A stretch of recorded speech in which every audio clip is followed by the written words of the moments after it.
నమఃశివాయ. అందరికీ నమస్కారం. ముందుగా అందరికీ క్షీరాబ్ది ద్వాదశి శుభాకాంక్షలు. ఈ కార్తీక మాసంలో వచ్చే అతి ముఖ్యమైన రోజుల్లో ఈ క్షీరాబ్ది ద్వాదశి కూడా ఒకరోజు. క్షీరాబ్ది ద్వాదశి శ్రీ మహావిష్ణువుని ఆరాధించే అతి ముఖ్యమైన రోజు. మరి ఈ 2025లో ఈ క్షీరాబ్ది ద్వాదశి ఎప్పుడు వచ్చిందంటే నవంబర్ 2వ తారీఖున ఆదివారం ఈ క్షీరాబ్ది ద్వాదశి వచ్చింది.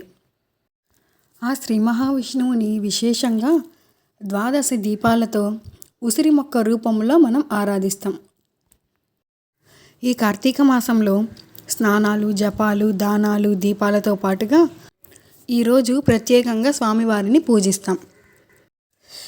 మరి ఈ క్షీరాబ్ది ద్వాదశి పూజా విధానం ఏమిటి, ఉపవాస నియమాలు ఏమిటి, ఉసిరి మొక్కను ఎప్పుడు తెచ్చుకోవాలి, ఉసిరి మొక్క లేని వారు ఎలా పూజించుకోవాలి, ఇలాంటి పూర్తి వివరాలను నేను మీకు ఈ వీడియోలో తెలియజేస్తాను. కాబట్టి వీడియో ఎక్కడా స్కిప్ చేయకుండా చివరి వరకు చూడండి. అలాగే ఈ వీడియో మీకు నచ్చితే ఒక లైక్ చేసి మన ఛానల్ను సబ్స్క్రైబ్ చేసుకోండి. ముందుగా స్వామివారిని ఆసీనం చేసుకోవడం కోసం పీఠం ఏర్పాటు చేసుకోవాలి. ఒక పీటకు నిండుగా పసుపు కుంకుమలతో అలంకరించి అందంగా ముగ్గు వేసుకోవాలి. మనం ఆ పీటపైనే తులసి కోటను మరియు ఉసిరి మొక్కను వేరువేరుగా ఉంచుకోవచ్చు. లేదంటే తులసి మొక్కలోనే ఉసిరి మొక్కను కూడా నాటుకొని కలిపి ఉంచుకోవచ్చు. మరి కొంతమంది దగ్గర ఉసిరి మొక్క ఉండదు. అలాంటి వాళ్ళు ఏం చేయాలంటే ఒక ఉసిరి కొమ్మను తెచ్చి ఆ తులసి కోటలో నాటండి. ఇలా కూడా మనం పూజ చేసుకోవచ్చు. అలా మనం పూజ చేసే ప్రదేశం మొత్తం నిండుగా పసుపు కుంకుమలతో, ముగ్గులతో అందంగా ఉంచండి. ఇంత అలంకరణ అవసరమా అంటే, ఎందుకంటే స్వామివారు ఈరోజు బృందావనానికి వచ్చిన రోజు. సాక్షాత్తు స్వామివారే మన ఇంటికి వచ్చి పూజలు అందుకుంటున్న భావనతో ఉండి మనం పూజ చేసే ప్రదేశం మొత్తం బృందావనంలా ఉంచాలి.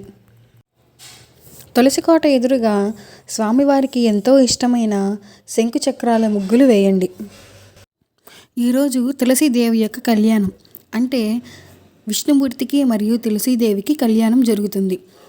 కాబట్టి తులసమ్మను కూడా చాలా అందంగా అలంకరించుకోండి.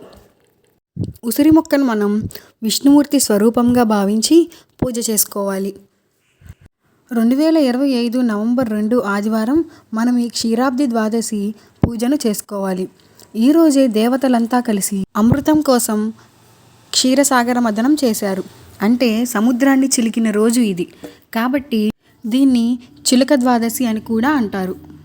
అంతేకాదు దీన్ని పావన ద్వాదశి, యోగీశ్వర ద్వాదశి అని రకరకాల పేర్లతో పిలుస్తుంటారు.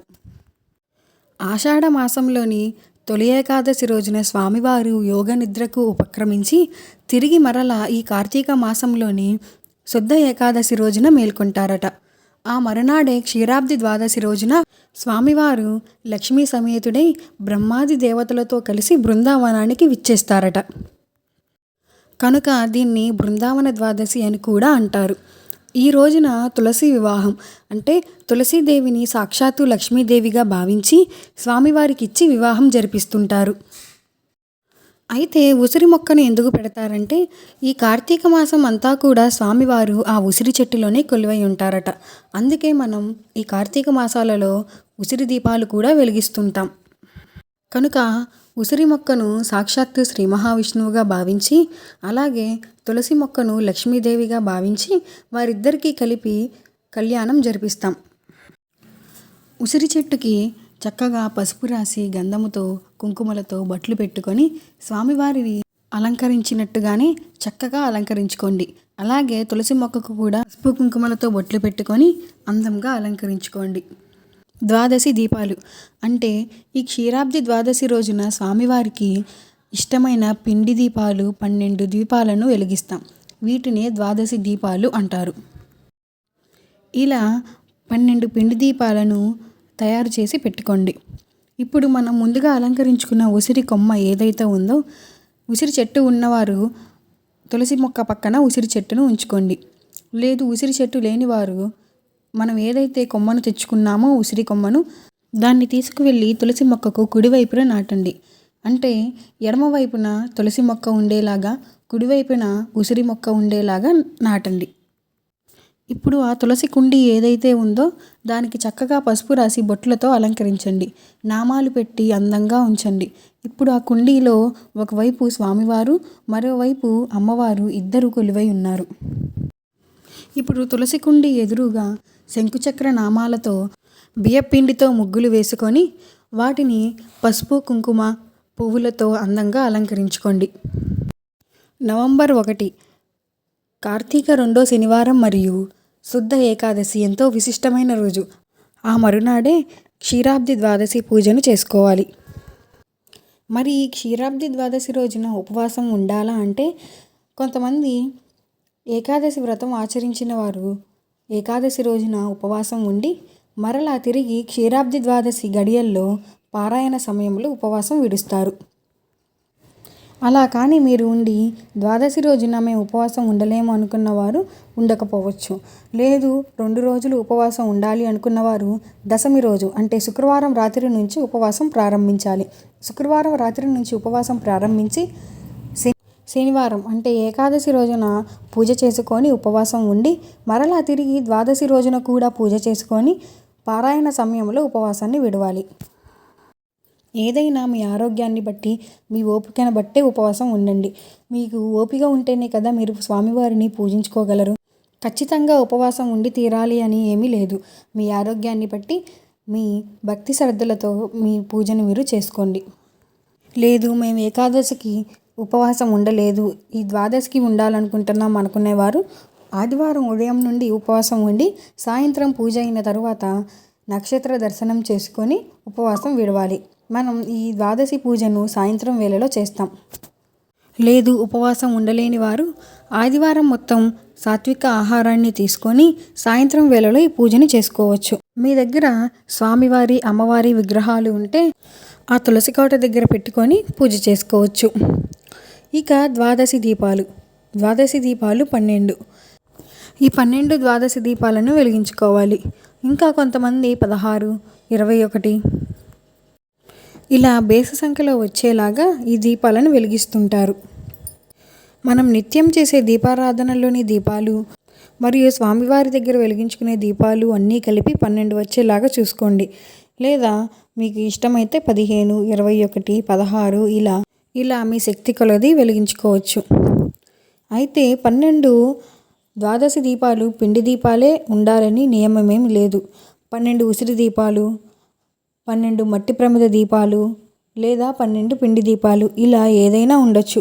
కానీ ద్వాదశి దీపాలు అంటే 12. ఎందుకంటే ద్వాదశి తిథి 12వ తిథి కాబట్టి 12 దీపాలను వెలిగిస్తాం. ఇక మొదటిగా గణపతితోని పూజ ప్రారంభించాలి. మనం మొత్తం పూజ అంతా తులసికోట దగ్గరనే చేసుకోవాలి. ముందుగా మన నిత్య దీపారాధన మందిరంలో పూజను చేసుకొని అక్కడ నమస్కరించుకొని తర్వాత ఇక్కడికి వచ్చి తులసికోట దగ్గర పూజ చేసుకోవాలి. మొదటిగా గణపతితో మన పూజను ప్రారంభించాలి. గణపతికి దీపం, ధూపం, నైవేద్యం, హారతి ఇచ్చి ఆ తర్వాత మన స్వామివారి పూజను ప్రారంభించాలి. తులసికోట దగ్గర పసుపు గణపతిని చేసి పూజ చేసుకోవచ్చు. లేదా మీ నిత్య పూజా మందిరంలో గణపతిని ఉంచి పూజ చేసి హారతి ఇచ్చిన తర్వాత తులసికోట దగ్గరికి వచ్చి పూజ ప్రారంభించవచ్చు. ఇక పూజను ప్రారంభించి ద్వాదశి దీపాలను వెలిగించాలి. వెలిగించిన తర్వాత ఆ దీపాల దగ్గర కొన్ని అక్షంతలు కానీ లేదా పువ్వులు కానీ వేసి నమస్కరించుకోవాలి. నమస్కరించుకున్న తర్వాత మన ఇంట్లో అందరి పేర్లు గోత్రనామాలతో సహా స్వామివారికి చెప్పుకొని పూజను ప్రారంభించాలి. క్షీరాబ్ది ద్వాదశి వ్రత కథ పుస్తకం ఉంటుంది. ఆ పుస్తకంలో మొదట గణపతి పూజ దగ్గర నుండి పూర్తి వ్రత విధానం ఉంటుంది. ఆ పుస్తకం దగ్గర ఉంచుకొని చదువుతూ నియమాలన్నీ పాటిస్తూ పూజ చేసుకోవచ్చు. లేదా ఫోన్లో క్షీరాబ్ది వ్రత కథను పెట్టుకొని వింటూ పూజ చేసుకోవచ్చు. ఆ స్వామివారికి ఎంతో ప్రీతికరమైనది తులసి దళం. ఈరోజు స్వామివారు బృందావనానికి విచ్చేశారు కాబట్టి పూజ చేసుకుంటూ స్వామివారి నామాలను స్మరించుకుంటూ ఒక్కొక్క తులసి దళంతో స్వామివారికి పూజ చేసుకోవాలి. అయితే ఈ పూజను మనం సాయంత్రం వేళల్లోనే చేస్తాం. సాయంత్రం 6 దాటిన తర్వాత ఈ పూజను ప్రారంభిస్తాం. ఆదివారం పగలంతా కూడా ఈ క్షీరాబ్ది ద్వాదశి ఉన్నా కానీ ఈ పూజను మాత్రం సాయంత్రం వేళల్లోనే చేస్తాం. అయితే ఎవరైతే ఉసిరి మొక్క దొరకలేదని అనుకుంటారో వారు కార్తీక దామోదరుని పెట్టుకొని కూడా పూజ చేసుకోవచ్చు. కార్తీక దామోదరుడు అంటే ఒక చిన్న మట్టి ముద్దను చేసుకొని ఆ మట్టి ముద్దకి నామాలు పెట్టి కార్తీక దామోదరుడి స్వరూపంగా భావించి పూజ చేసుకోవచ్చు. ఇంతవరకు ఎవరు ఈ పూజ చేయని వారైనా, ఉసిరి మొక్క దొరకని వారైనా ఇలా కార్తీక దామోదరుని రూపంలో మట్టి ముద్దను ఉంచి పూజ చేసుకోవచ్చు. ఓం నమో భగవతే వాసుదేవాయ నమః. ఇలా ఈ నామాన్ని మీరు ఎన్నిసార్లు జపించగలిగితే అన్నిసార్లు జపిస్తూ స్వామివారికి పువ్వులు, అక్షింతలు సమర్పిస్తూ పూజ చేసుకోవాలి. అయితే తులసి కుండీలో మాత్రం అలా అక్షింతలు వేయకూడదు. కాబట్టి మీ దగ్గర ఏదైనా ఒక ప్లేట్ కానీ లేదా ఒక తమలపాకు కానీ ఉంచుకొని వాటిపైన అక్షింతలు వేస్తూ నామాలను పలుకుకోండి. ఎవరైతే ఈ క్షీరాబ్ది ద్వాదశి వ్రతమును ఆచరిస్తారో, దానాలు చేస్తారో అలాంటి వారికి అన్ని పాపములు, దోషములు తొలగిపోయి అష్టైశ్వర్యాలు కలుగుతాయని ఆ స్వామివారు చెప్తారట. ఈ క్షీరాబ్ది ద్వాదశి వ్రతాన్ని ఆనవాయితీ లేని వారు కూడా చేసుకోవచ్చు. ప్రతి ఒక్కరూ తప్పకుండా చేసుకోవచ్చు. మరి ముఖ్యంగా భార్యాభర్తలు ఇద్దరూ కలిసి చేస్తే చాలా మంచిది. అమ్మవారికి, స్వామివారికి ఎంతో ప్రీతికరం. ఇలా క్షీరాబ్ది ద్వాదశి పూజను పూర్తి చేసుకొని ఉపవాసం విడవండి. అలాగే ఈరోజే పీఠాన్ని కదపాలనే నియమం లేదు. ఎందుకంటే తెల్లవారితే మంగళ శుక్రవారాలు కాదు కాబట్టి, సోమవారమే కాబట్టి తెల్లవారుజామున మళ్ళీ కార్తీక మాస పూజను ప్రారంభిస్తాం కాబట్టి తెల్లవారుజామున సోమవారం పీఠం కదపవచ్చు. అలాగే ఈరోజు ఉసిరి దీపదానాలు ఇస్తే చాలా మంచిది. ఇలా మీరందరూ కూడా ఈ క్షీరాబ్ది ద్వాదశి పూజను ఆచరించి ఆ స్వామివారి కృపకు పాత్రలవుతారని కోరుకుంటూ, ఈ ఇన్ఫర్మేషన్ మీకు నచ్చినట్లయితే వీడియోకి ఒక లైక్ చేసి మన ఛానల్ను సబ్స్క్రైబ్ చేసుకోండి. అలాగే మరికొంతమందికి షేర్ చేయండి. మీరు షేర్ చేయటం వలన ఈ పూజను మరికొంతమంది ఆచరిస్తారు. కాబట్టి ఈ వీడియోని మరికొంతమందికి షేర్ చేయండి. అలాగే ఇలాంటి మరెన్నో ఇన్ఫర్మేషన్స్ కోసం మన ఛానల్ను సబ్స్క్రైబ్ చేసుకోండి. ధన్యవాదాలు. ఓం నమో భగవతే వాసుదేవాయ నమః.